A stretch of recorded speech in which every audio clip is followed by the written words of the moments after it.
God, instead of saying godly, he said God. This is our language. Why are you trying to find fault with me? No, there is no idea there conveyed by Jesus when he said, I and my Father are one, meaning he is God. Thank you, sir.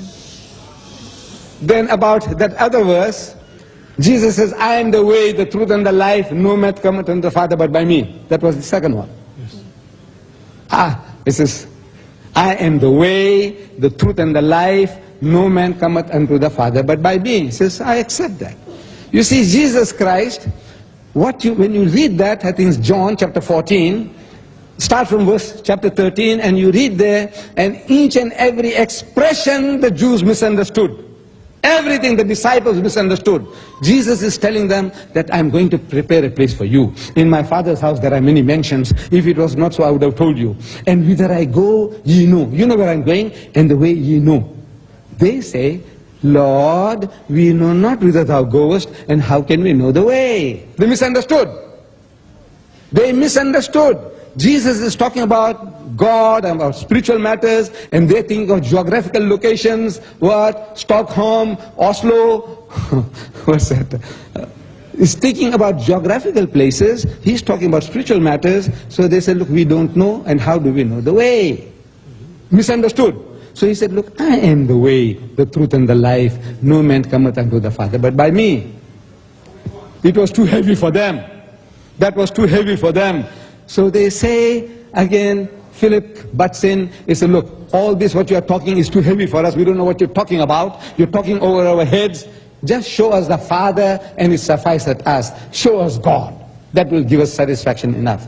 So Jesus says, Philip, you have been with me for so long. Why askest thou, show us the Father? If you have seen me, you have seen the Father. And they misunderstood again. It's a continuous series of misconceptions. So Jesus is telling them, ye of little faith, ye of little faith. How many times? And he explains to them, as I'm explaining to you now, like to little children, and they can't understand. So he said, are ye even yet without understanding? And when he's provoked further, he said, oh faithless and perverse generation. Silence, please, from everyone in the hall. Thank you.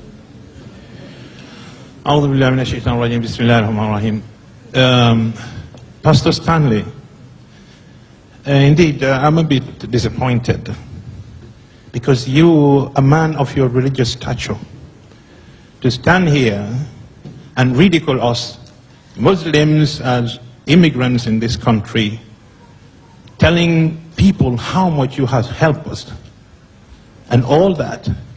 At the same time, I believe you speak in a double tongue. Excuse me, excuse the expression, because you used it yourself. Well, I'm sorry, I'm sorry, I'm not used to speaking in public, so my heart is pounding. But you see, you keep pounding into the hearts of the people that we Muslims, we hate Jews.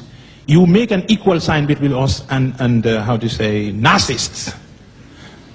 And you forget that we are living in this country where right now racism is rising very much. Now I want to ask you one simple question. Did Jesus, your God, tell you to treat people that way? Thank you.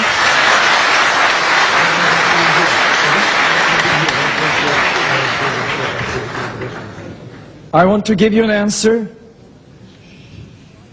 If you invite me to a meeting in which you want to challenge my faith, and when I come, and I also have to pay some money in order to come, I share some of your expenses, and then I come to you, and your contribution to me is to give me poison to kill me. Then I must tell you that I have a better Christian character. When I meet Muslims, I give them bread to eat. We plant trees. Silence, please. We dig wells. Silence, please. We give them water to drink.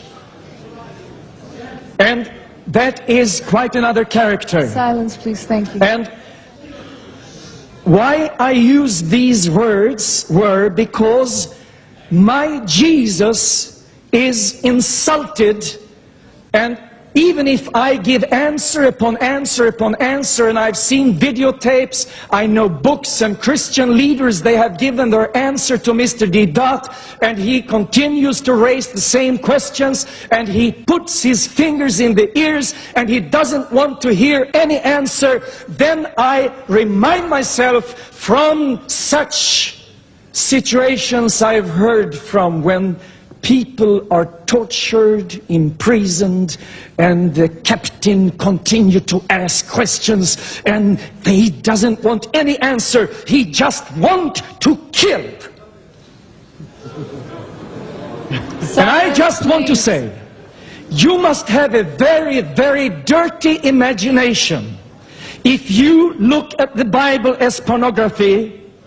When the Bible speaks about God's wrath upon nations, I believe that my daughters would be more threatened and feel vomiting reading in the Quran that a Muslim man can take a slave girl, make her a prostitute, and know while he does it that God will forgive him. God will not forgive until he repents.